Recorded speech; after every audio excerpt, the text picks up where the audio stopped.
रूप हरि महामोहतम पुंज जासुप चंद्र विकर निकर। बोलिए प्रेम से श्री सद्गुरु महाराज की जय।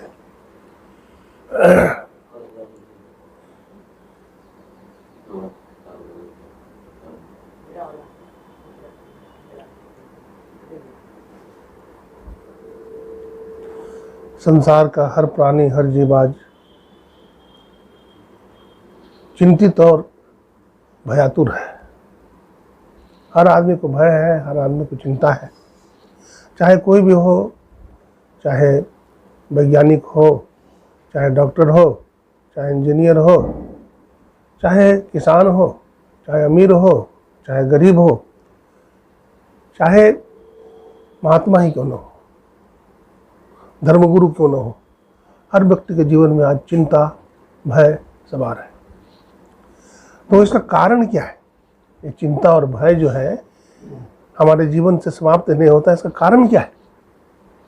इसका कारण एकमात्र यही है कि हम अपने को कमजोर समझते हैं। हम ईश्वर को अपना नहीं मानते। माता पिता के हम प्रिय हैं कि नहीं? बोलिए, सभी माता पिता के प्रिय हैं, बेटा बेटी के प्रिय हैं, सब समाज के प्रिय हैं। इस बात को मानते हैं कि नहीं? तो हम ईश्वर के हैं क्यों नहीं मानते? हम ईश्वर के प्रिय हैं इस बात को क्यों नहीं मानते?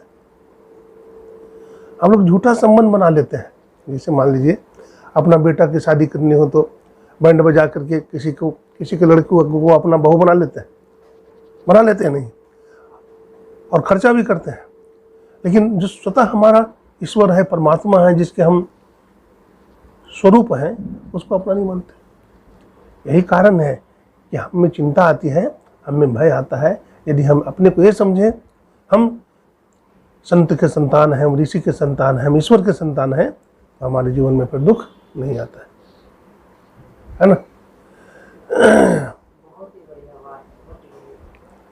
हम संबंध बना लिए कमजोर आदमी से। ये हमारा बेटा है, तो हमारी बेटी है, तो हमारा मकान है, तो हमारा दुकान है, सब परमात्मा का है।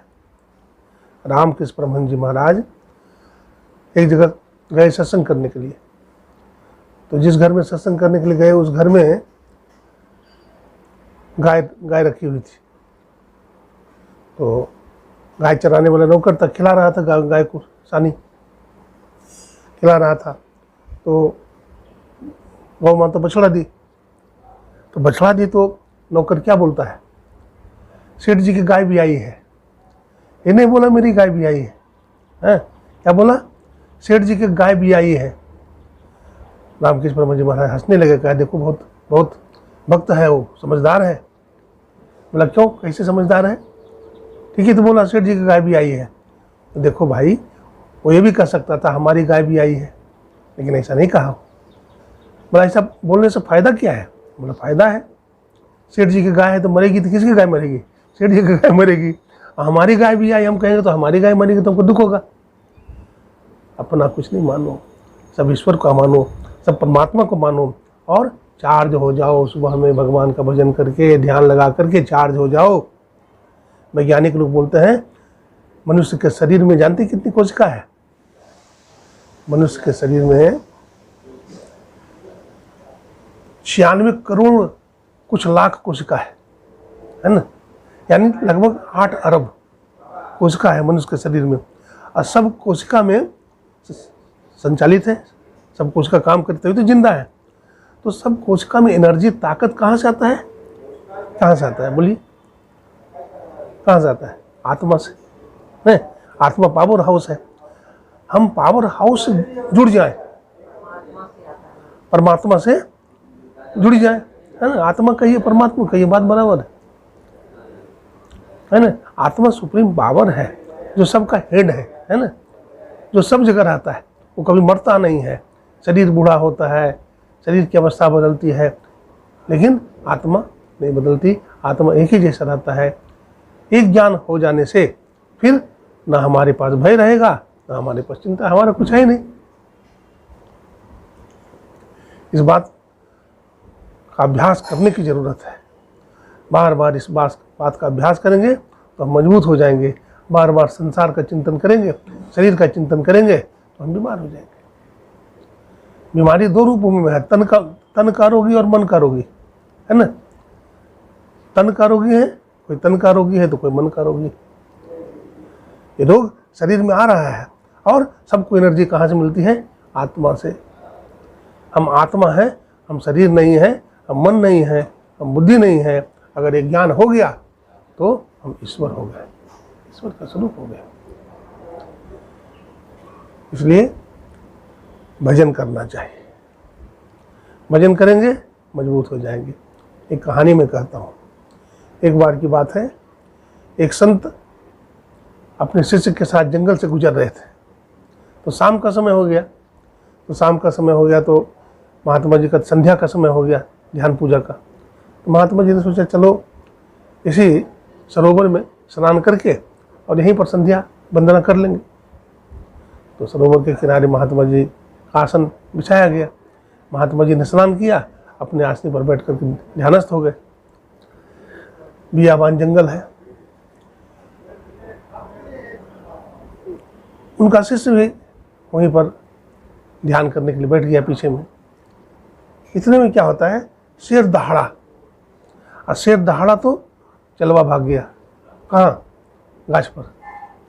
अब शेर आया दहाड़ते हुए और गुरुजी के पास आया, और गुरुजी का पैर चाट करके फिर शेर जो है झाड़ी की तरफ चला गया। वो चेला सब देख रहा है ऊपर से कि शेर आया है गुरुजी के पास, पैर चाट करके फिर चला गया है जंगल की तरफ। अब चेला डर रहा है कि कहीं ऊपर भी छलांग ना मार दे। अब चेला डर रहा है। बहुत देर के बाद जब शेर चला गया तो चेला नीचे उतरा। गुरु से कहा, गुरु को जगाया, गुरुदेव आपको कुछ मालूम नहीं? आँख खुली नहीं उनकी। हिलाया शरीर को कस करके, देखिए अभी शेर आया था, अब मैं डर के मारे चढ़ गया था गाछ पर, नहीं तो हमको खा जाता। तो आपको डर नहीं लगा? शेर आया था, शेर गरजा यहाँ पर, आपको डर नहीं लगा?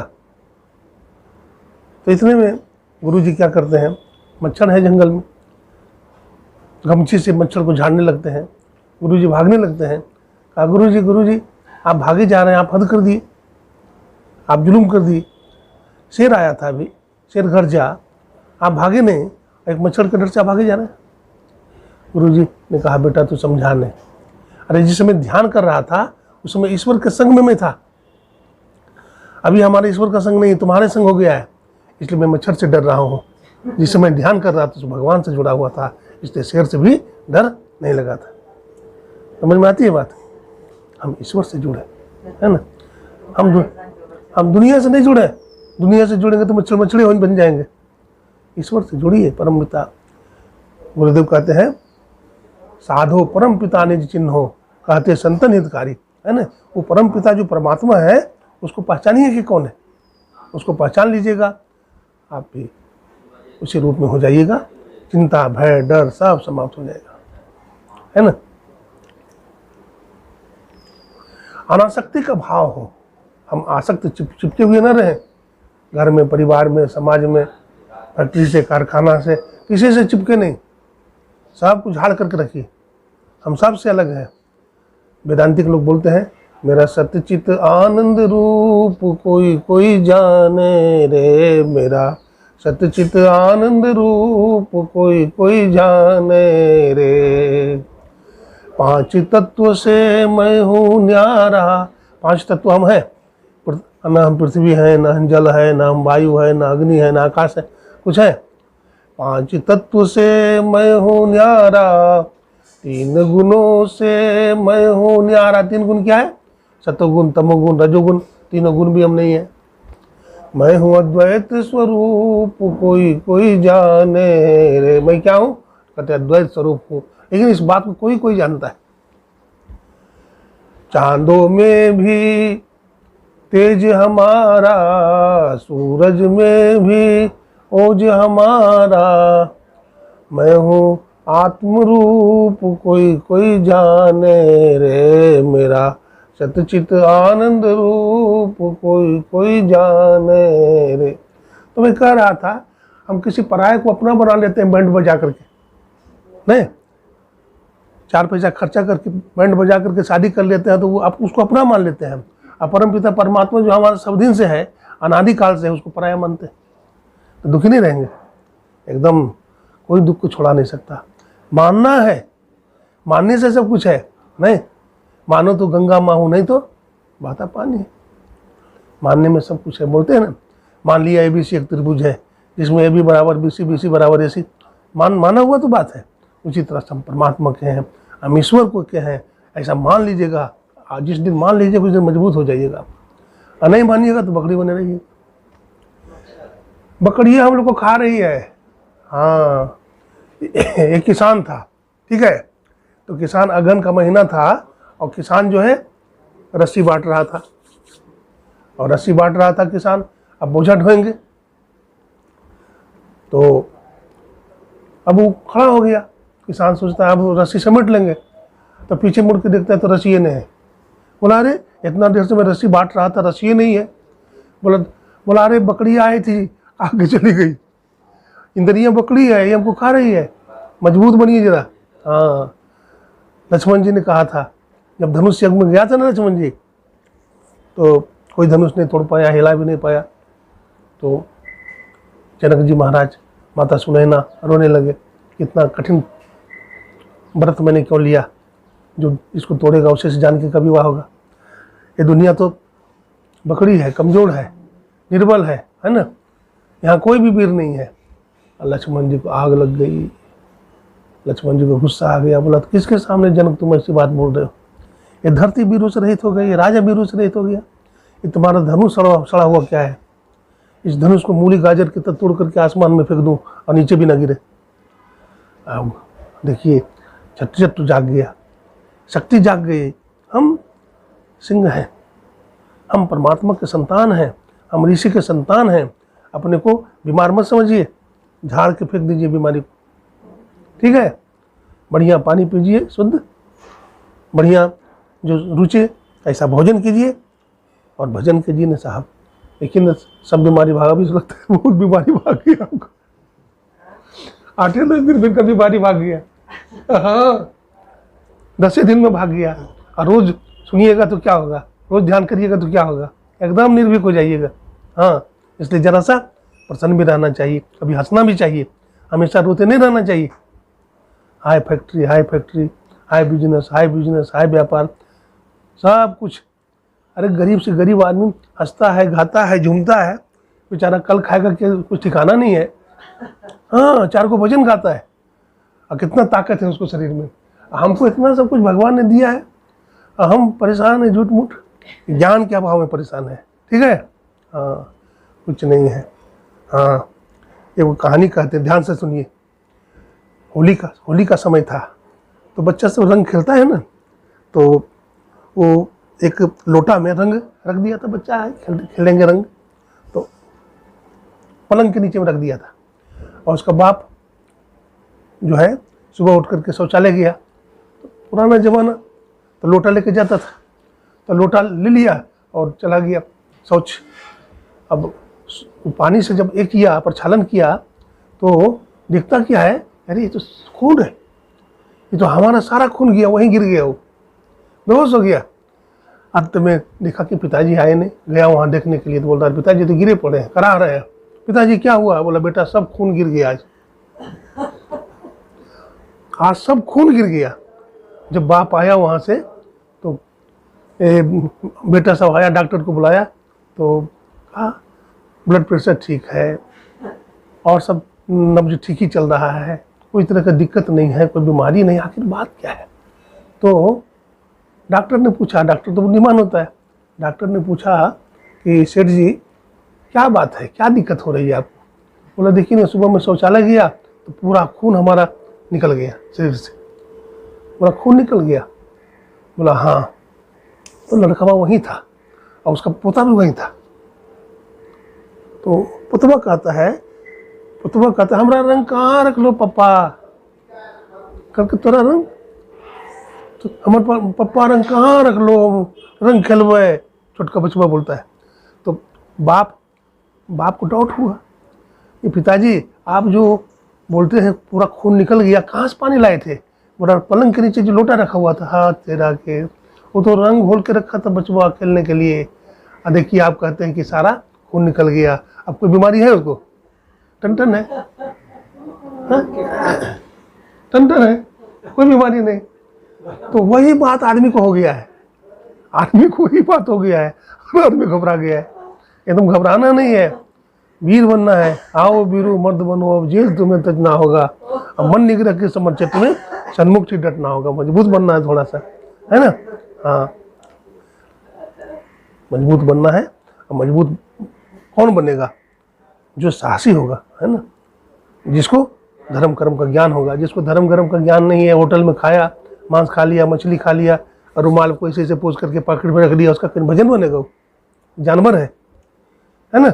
इसलिए पवित्र जीवन बिताना है, ब्रह्मचर्य का भी पालन करना है और ध्यान भजन में मन को लगा देना है। ध्यान भजन में मन को लगा देना। काहे को हम बीमार, हम नित्य शुद्ध बुद्ध आत्मा काहे को बीमार? बीमारी शरीर को हो गए, हमारी आत्मा को काहे बीमार हो गए? ऐसा ज्ञान रखना चाहिए। आधा बीमारी दूर है। बढ़िया डॉक्टर जो होता है ना, रोगी का तो आधा बीमारी दूर कर देता है। एक रोगी था, कैंसर हो गया था, अब बचने वाला नहीं था, सभी जगह से डॉक्टर ने रेफर कर दिया था। बड़ा डॉक्टर था, वो समझदार था, बड़ा धार्मिक भी था।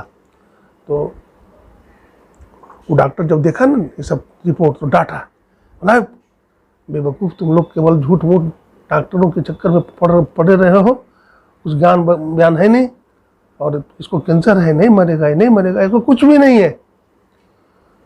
डॉक्टर बोल दिया इसको कुछ भी नहीं है, सब रिपोर्ट गलत है, इसको कुछ भी बीमारी नहीं है। अब देखिए उसको इतना साहस बढ़ गया, उसको इतना साहस बढ़ गया कि 50% बीमारी उसका ठीक हो गया। हमको बीमारी नहीं है, ये साइकोलॉजिकल है। हर आदमी जो आज बीमार है, डॉक्टर बीमारी को बढ़ा रहा है। हाँ, एलोपैथिक दवा ऐसी दवा है जिससे रोगी कभी ठीक नहीं हो सकता है। हाँ, इमरजेंसी में इसका प्रयोग करिए, लेकिन आयुर्वेद का सहारा लीजिए, होम्योपैथ का सहारा लीजिए। इसके चक्कर में मत पड़िए, एलोपैथ के चक्कर में। ये साइड इफेक्ट करेगा, एक रोग को ठीक करेगा, 1000 रोग को पैदा करेगा। इसलिए बढ़िया सादा खाइए, हाँ, सादा पहनिए, सादा घूमिए और निर्भीक रहिए, टेंशन मुक्त रहिए। श्री सद्गुरु महाराज की जय।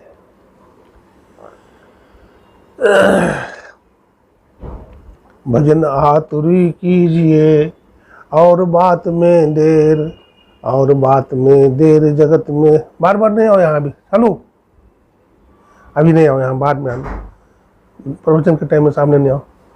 भजन आतुरी कीजिए, बाद में करना, और बात में देर, और बात में देर जगत में जीवन थोड़ा सा जीवन है, और बात में देर करो, भजन में देर मत करो, है ना? भजन बिन बैल बिराने हुई हो, भजन बिन बैल बिराने हुई हो। कहते भजन के बिना कुकर सूकर जैसे, भजन के बिना कुकर सूकर जैसे। भजन के बिना आदमी की क्या जिंदगी? कुत्ता बिल्ली के समान जिंदगी उसका जिंदगी। और क्या है? भजन नहीं करता है, मारे फिरता है ना? जो भजन करता है वो राजा है। चाहे मजदूरी ही क्यों नहीं करता है, जो 2 घंटा भजन करके जाएगा काम करने के लिए, उसका आत्मबल बढ़ा रहेगा, उसका मन पवित्र रहेगा, उसको संतोष रहेगा। जो कुछ भी मिला संतोष से जिंदगी बिता लेगा।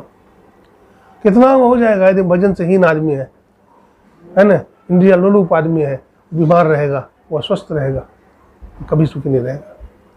इसलिए राम नाम के हीरे मोती मैं बिखराऊं गली गली, ले लो रे कोई राम का प्यारा, आवाज लगाऊं गली गली, ले लो रे कोई राम का प्यारा, आवाज लगाऊं गली गली। देखिए, परमात्मा ईश्वर सर्वशक्तिमान है, और जो सर्वशक्तिमान है उसको हम देखते भी नहीं, उसको एक बार नाम नहीं लेते हैं, तो हमारे तो कैसे देखेगा?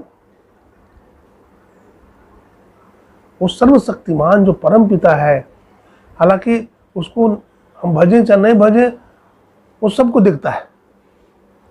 परमात्मा अपने राज्य से हमको नहीं निकाल सकता। एक राजा हमको राज्य से निकाल सकता है, लेकिन परमात्मा हमको अपना राज्य से बाहर नहीं कर सकता। क्यों? क्योंकि हम उसके संतान हैं, हम उसके स्वरूप हैं, तो हमको कैसे निकालेंगे?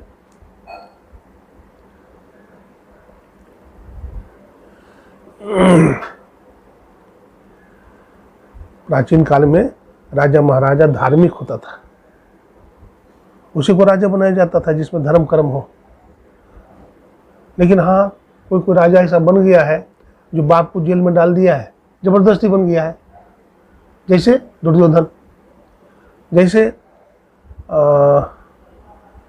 उग्रसेन, अजातशत्रु, ये सब जबरदस्ती बन गया, बाप को जेल में डाल दिया और खुद मालिक बन गया, तो अत्याचार हुआ है ना, धर्म का हनन हुआ और अंत में मारा गया। गलत कर्म करने वाला आदमी, कोई भी आदमी मारा जाएगा, है ना।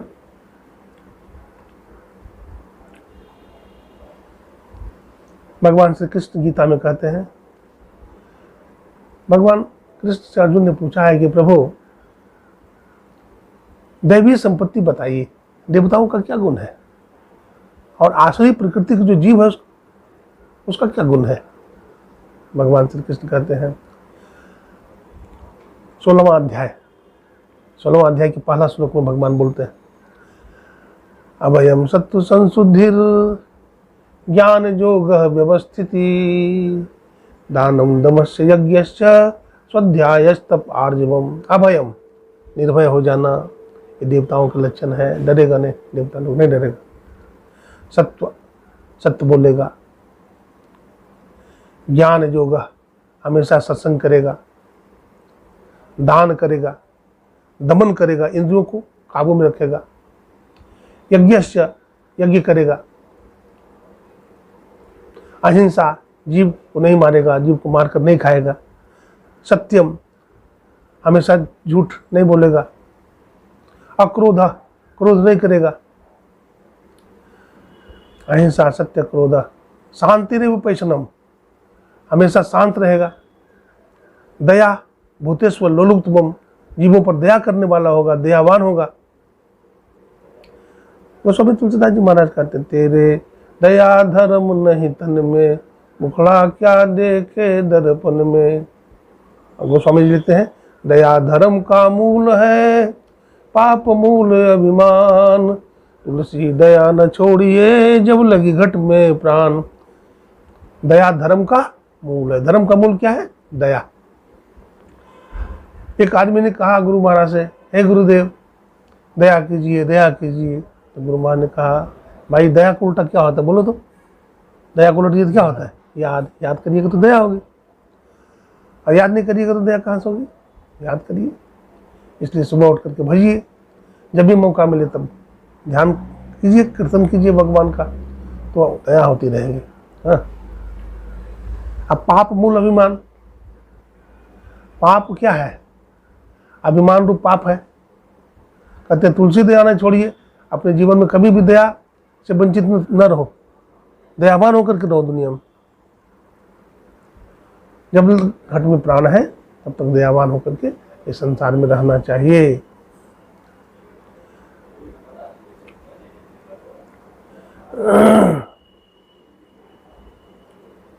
तो भगवान कृष्ण आगे फिर कहते हैं, तेज क्षमा धृति शौचम। तेजस्वी होना। और तेज कैसे होता है? व्यक्ति में तेज कैसे बढ़ता है जानते हैं? जैसे सोना है, ठीक है, तो सोना को भट्टी पर तपाते हैं तो चमकता है कि नहीं? ठीक उसी तरह से हमारा तेज कैसे बढ़ता है? मनुष्य का तेज कैसे बढ़ेगा? सत्संग करने से, भजन करने से, धर्मानुष्ठान करने से, रुद्राभिषेक करने से, है ना, भगवान का चिंतन करने से हमारा तेज बढ़ता है। तेज क्षमा, हम क्षमाशील बने। हमारा कोई कुछ बिगाड़ दिया तो हम उसका बेशी बिगाड़ दें, ऐसा मन में नहीं सोचना चाहिए। कोई बिगाड़ दिया कुछ तो ठीक है, उसको क्षमा कीजिए आप।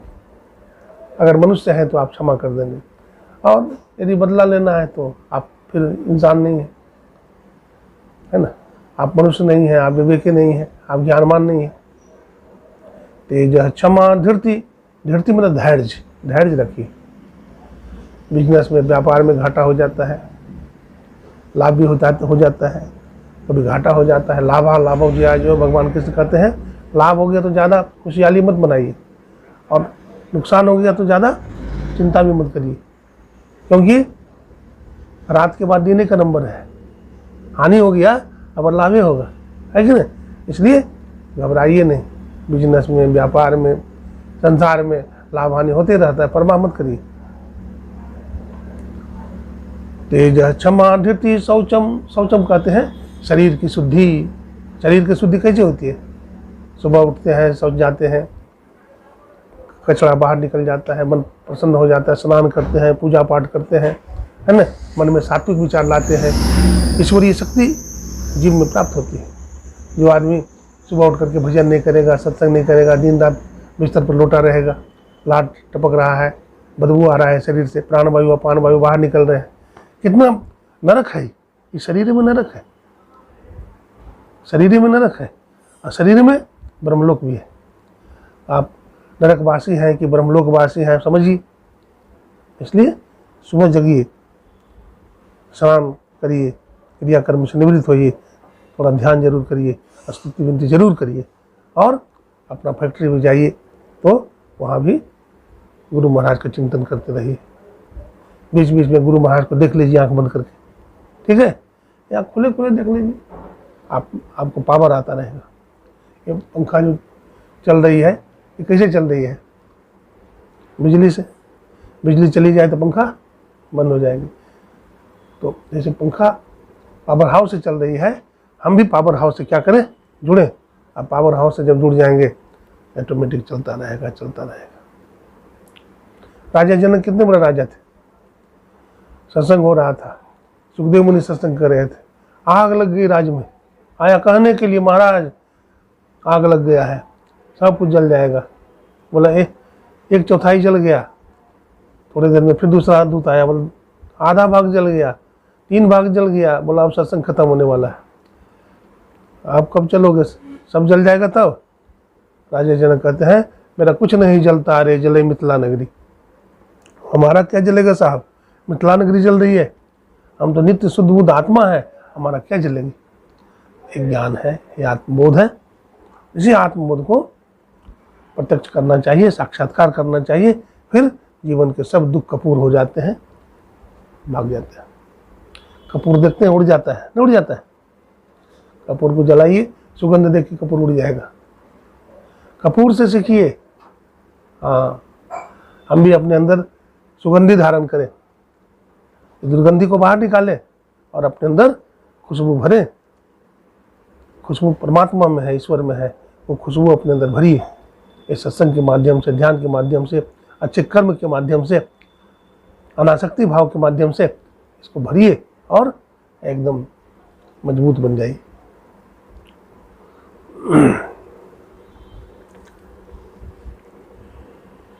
हे प्रभु आनंद दाता, ज्ञान हमको दीजिए, लीजिए हमको शरण में, हम सदाचारी बने। धर्म रक्षक वीर व्रतधारी बने।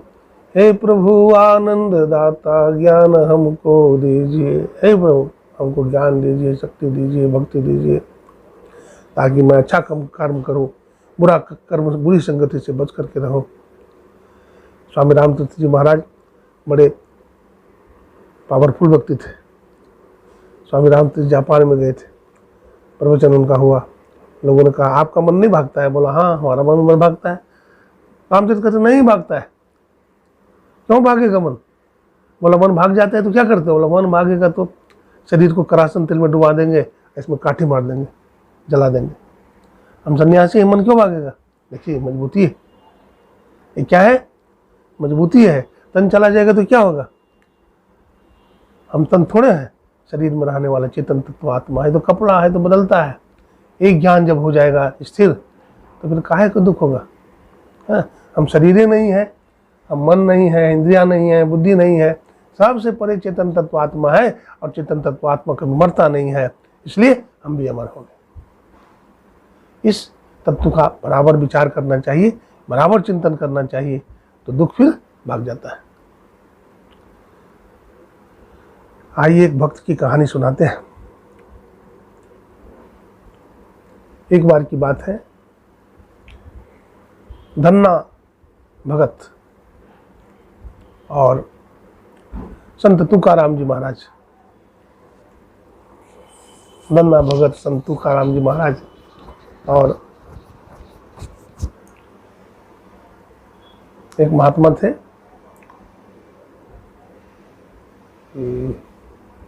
ज्ञानेश्वर।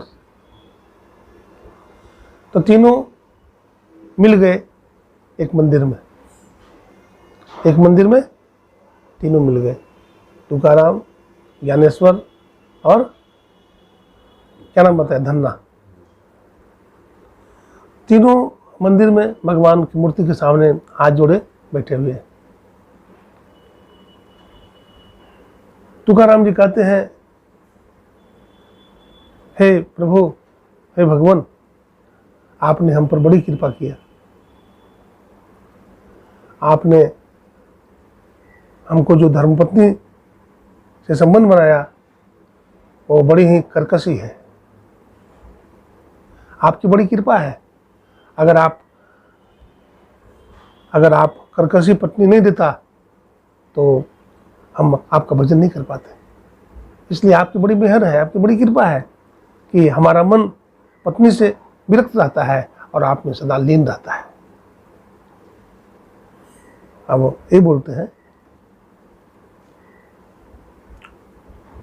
ज्ञानेश्वर बोलते हैं, हे प्रभु, आपने मुझ पर बड़ी कृपा किया है। आपने मुझ पर बड़ी कृपा किया है। आपने हमारा विवाह नहीं होने दिया। मैं बहुत सुखी हूँ। अगर विवाह हमारा हो जाता तो मैं भी माया के जाल में फंसा रहता। इसलिए आपकी बड़ी कृपा है। ये कौन बोले? ज्ञानेश्वर। अब तीसरा बच गया धन्ना, धन्ना जाट। धन्ना जाट की धर्मपत्नी पतिव्रता थी, बड़ी पतिव्रता, बड़ी सेवा करने वाली। वो कहते हैं, हे प्रभु, आपने भी मुझ पर बड़ी कृपा किया है, हमें पतिव्रता धर्मपत्नी दिया है। अगर पतिव्रता धर्मपत्नी नहीं होती तो हम इतना शांति से नहीं रह पाता, हमारा घर में हलचल रहता है ना। इसलिए आपकी बड़ी कृपा है। तो देखिए, पत्नी अच्छी है तो भी भगवान को धन्यवाद दे रहे हैं, अब पत्नी कर्कशी है तो भी भगवान को धन्यवाद दे रहे हैं। हर हालत में संत महात्मा खुश रहते हैं।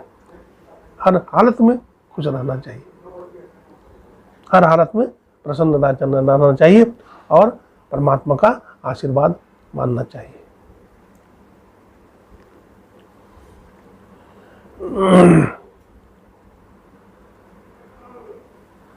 तो फिर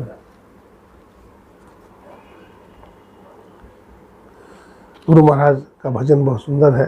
गुरु महाराज कहते हैं, प्रथम ही धारो गुरु को ध्यान, हो सुरति निर्मल हो बिंदु ज्ञान। पहले क्या करो? तो गुरु का ध्यान धरो। हो सुरति निर्मल। एक आदमी ने पूछा, भाई ध्यान करने से क्या होगा? तो कहते सुरति यानी मन आपका निर्मल हो जाएगा और बिंदु ज्ञान हो जाएगा। आपके अंदर वो बिंदु प्रकट हो जाएगा गुरु का ध्यान करने से। गुरु का ध्यान करके अंधेरे में ध्यान को टिकाएंगे तो बिंदु आपके अंदर प्रकट हो जाएगा। दो नैना बिच सन्मुख देख, एक बिंदु मिले दृष्टि दो रेख। दो नैनों के बीच में, सामने में देखिए, दोनों नैनों के बीच में मतलब बाईं आंख और दाईं आंख के बीच में देखिए सामने में, तो क्या आएगा? एक बिंदु मिला है, एक बिंदु पर टिक जाएगा वो। उसको देखते रहना है। सुखमन झलके तिल तारा, निरख सुरति दसमी द्वारा। सुखमन में झलकेगा तिल, सुखमन में वो तिल झलकेगा और निरख सुरत दसमी द्वारा। उसको टकटकी लगा करके साधक देखते रहता है। ज्योति मंडल में अचरज जोत, शब्द मंडल अनहद शब्द होत। वो ज्योति मंडल में बड़ा विलक्षण प्रकाश है और शब्द मंडल में अनहद शब्द होत। ज्योति मंडल में भी एक नीचे का तल है, एक ऊपर का तल है ना। तो ऊपर के तल में जाने पर शब्द सुनाई पड़ने लगता है, अनहद शब्द सुनाई पड़े, उसको साधक सुनते सुनते सुनते सुनते विभोर होने लगता है, उसकी समाधि लगने लगती है। अनहद में धुन सत लौलाय, भव जल तरी बो यही उपाय। अनहद में धुन सत लौलाय, वो सार शब्द को पकड़िए। अब भव जल तरिबो यही उपाय, संसार में तरने का यही उपाय है। मैं ही जुक्ति सरल साची, लहे जो गुरु से बाराची। देखिए हम लोग का शरीर है ना, संत महात्मा क्या बताते हैं, हम लोग को क्या ज्ञान देते हैं, गुरु महाराज ने हम लोग को क्या ज्ञान दिया। जब तक तुम शरीर में हो तब तक दुखी रहोगे, शरीर में रोग बीमारी सब होगा, अभाव भी होगा, बहुत तरह का कष्ट भी होगा, काया कष्ट होगा, मानसिक कष्ट भी होगा, है ना, दैवीय कष्ट होगा, ये सब कष्ट होता रहेगा। तो फिर क्या करो तुम, कैसे निकलोगे शरीर से, ये दुख के से जंजाल से कैसे निकलोगे? कहते ध्यान करो। तो एक मंत्र का सहारा लो, एक रूप का सहारा लो, गुरु महाराज का ध्यान करो, एक रूप का सहारा लो। उसके बाद फिर वो जो बिंदु आएगा सामने में, दृष्टि योग की क्रिया करने पर जो बिंदु सामने आएगा उसी में सुराग मिलेगा, और सुराग में तुम प्रवेश कर जाओगे गुरु युक्ति से। और जब प्रवेश कर जाओगे तो शरीर से ऊपर उड़ जाओगे, संसार से ऊपर उड़ जाओगे, तो कोई कष्ट होगा? कष्ट तो राजा परीक्षित को तक्षक नाग तो तभी काटा था जब शरीर में थे, और जब शरीर से कोई निकल जाएगा तो काटेगा? नहीं काटेगा। तो समाधि लगाना। गुरु महाराज यही हमको पारगमन ही सार भगति है, लो यही में धार, यही मानुष देह समैया में, करु परमेश्वर में प्यार। इस मानुष देह में परमेश्वर से प्यार कीजिए, प्रेम कीजिए, है ना। कर्म धर्म को जला खाक कर देंगे तुमको तार। एक कर्म को, जितना भी बुरा कर्म किया सब नष्ट हो जाएगा, और जितना धर्म किया है हाँ वो सभी नष्ट हो जाएगा, कुछ भी नहीं बचेगा, और आप परमात्मा के धाम में पहुंच जाएंगे, सदा के लिए सुखी हो जाएंगे। संत महात्मा यही बताते हैं। बोलिए प्रेम से श्री सद्गुरु महाराज की जय। इसलिए मोटा मोटी मानस जब करते हैं ना, मोटा मोटी मानस ध्यान भी करते हैं, ये सब तो मोटा मोटी करते हैं लेकिन दृष्टि जो है इसमें कुछ सोचने का नहीं है, निर्विचार हो जाइए, कुछ भी नहीं सोचिए, बस बैठ जाइए तन करके। तो उतना तनिए भी नहीं, शरीर को थोड़ा ढीला ही रखिए, लेकिन शरीर मस्तक गर्दन को सीधा रखिए, ठीक है ना। तो ऐसे भी हमेशा ज़्यादा तन करके नहीं बैठिए, थोड़ा शरीर को ढीला करके बैठिए, आराम मिलेगा, ठीक है ना। और ज़्यादा हमेशा कुछ न कुछ सोचते नहीं रहिए, कुछ न सोचते नहीं रहिए, एकदम चिंता छोड़िए दीजिए, मस्ती में रहिए। हाँ, जो होना है सो होवे करेगा, जो हमको करना है सो करना है। हाँ, बाकी टाइम में खाली रहना है। जब कुछ काम करना है तो सोचना पड़ेगा, लेकिन हरदम नहीं सोचना है 24 घंटे। जब काम करना है तो सोचेंगे, ठीक है आज ये काम होना है, आज वो काम होना है ना, तो काम को करना है। अब ये मतलब का चिंता फिक्र भी नहीं करना है। तो दृष्टि योग करते करते आदमी का सूरत मजबूत हो जाती है, उसको सोचने की शक्ति बढ़ जाती है, उसका स्मरण शक्ति बढ़ जाता है दृष्टि योग करने से, है ना। और वो प्राम रहता है संसार से। तो सामने में देखना है, अंधकार मंडल में देखना है, और जो दिखे सो देखते रहना है, यही दृष्टि योग है। और फिर आपकी सूरत को पकड़ लेगा शब्द, है ना, शब्द ही पकड़ लेगा, सूरत को पकड़ के ऊपर ले जाएगा। बहुत गुरु बम सूरत को गगन पे चढ़ाना, दया करके सद्धुन की धारा गाना, सूरत ऊर्ध्वगामिनी हो जाएगी। सूरत ठहरानी रहे आकाशा, अतिल खिड़की में इस दिन बासा। सूरज जो है ऊपर उड़ता चला जाएगा, ऊपर उड़ता चला जाएगा, उसका शरीर पड़ा रहेगा धरती पर। कोई गम नहीं, कोई चिंता नहीं, कोई परवाह नहीं। यही है, यही गुरु महाराज ने लोग को बताया। इसलिए ऊपर साइड में रहना चाहिए, बीच साइड में। ऊपर साइड भीतर साइड कुछ नहीं, आप जब ध्यान करिएगा तो आपको पता लगेगा अपने आप। पता तो मुझे हाँ, इस बताने की नहीं बात है वो किधर जाएगा उधर जाएगा उधर जाएगा, वो अपने आप ध्यान लगेगा आपको। अब जैसे मान लीजिए यहाँ पर है, यहाँ पर एक दरवाजा है, इतना आदमी यहाँ बैठे हुए हैं, तो जिसको आँख है वो भी यही दरवाजा से निकलेगा, और जिसको आँख नहीं है तो टोल करके भटक करके निकलेगा यही दरवाजा से, क्योंकि यही दरवाजा है। उसी तरह से 9 दरवाजा है, इस संसार का दरवाजा है। 10वां दरवाजा जिसको आज्ञा चक्र बोलते हैं, शिवनट बोलते हैं, तो बोलते हैं उस दरवाजा में से ही निकलेगा, भटक कर निकले चाहे जैसे निकलेगा उसी दरवाजा से, वो 10वां द्वार है। इसके लिए गुरु युक्ति की जरूरत है, गुरु महाराज जैसे बताए उसे ध्यान करना चाहिए। ठीक है ना, इतनी बात है। क्या सुषुम्ना? ये सब कुछ नहीं है, इसी कल कहने का है, इशारा है, कुछ नहीं है, बस बात इतने है। सुषुम्ना याम यदा योगी क्षणैकम प्रतिष्ठति, सुषुम्ना याम यदा योगी क्षणात्म प्रतिष्ठति। सुषुम्ना में जब योगी आधा क्षण ठहरता है, सुषुम्ना में योगी 1 क्षण ठहरता है, सुषुम्ना में जब योगी दूध और पानी के समान मिल जाता है, सुषुम्ना में जब योगी पानी में मिल जाता है दूध की तरह, तो विद्यते चतरा ग्रंथि सिद्धंते सर्व संशया, उसके हृदय की ग्रंथि छिन्न हो जाते हैं और उसके सब संशय दूर हो जाते हैं, वो परमाकाश में विलीन हो जाता है। इसका अर्थ यही है, सीधी बात है। सुषुम्ना में कोई आधा क्षण ठहरता है, सुषुम्ना में कोई 1 क्षण ठहरता है, सुषुम्ना में जो कि दूध और पानी की तरह मिल जाता है, तब वो उसकी सूरत जो है आकाश में स्थिर हो जाती है। बस इतनी बात है। और सूरत आकाश में कैसे स्थिर होगी? दृष्टि योग की क्रिया से। दृष्टि योग करेंगे, है ना, बैठे रहेंगे, देखते रहेंगे, देखते रहेंगे, देखते रहेंगे, देखते देखते वो बिंदु मिल जाएगा आपको। यही दृष्टि योग है। ठीक है, यही दृष्टि योग है। आप कुछ पूछना है? अंतर्मन क्या होता है? अंदर का जो आकाश है वो अंतराकाश है, बाह्य आकाश है जो बाहर में आकाश है। आंख खोल दिए तो बाह्य आकाश हो गया, आंख बंद कर लिए तो अंदर का आकाश होगी। आंख बंद कर लिया तो अंदर का आकाश हो गया, आंख खोल दिया तो बाहर का आकाश हो गया, बाह्य आकाश। ये महसूस होना चाहिए ना कि हम आकाश के नीचे बैठे हैं। ये महसूस तो होबे करता है, उसको महसूस तो होबे करेगा ना। हम आकाश के नीचे बैठे, खाली में बैठे हैं। हाँ, महसूस उसको होता है। और अंधकार भी तो सबको नहीं दिखता है बाबा। अब जो अंधकार में भावना करके बैठेगा उसको ना दिखेगा, जो भावना ही नहीं करेगा उसको क्या दिखेगा? भावना बनाना है, भावना बनाना कि अंधकार है मैं उसमें बैठा। हाँ, अंधकार में हम बैठे हैं तो अपने आप दिखाई पड़ेगा। दृष्टि की चेतन धार जहाँ टकराएगी, वहीं दृष्टि की चेतन धार जहाँ टकराएगी वहीं पर बिंदु का उसको उदय होगा, और वहीं से बिंदु को देखते हुए आगे बढ़ते चला जाएगा। ठीक है।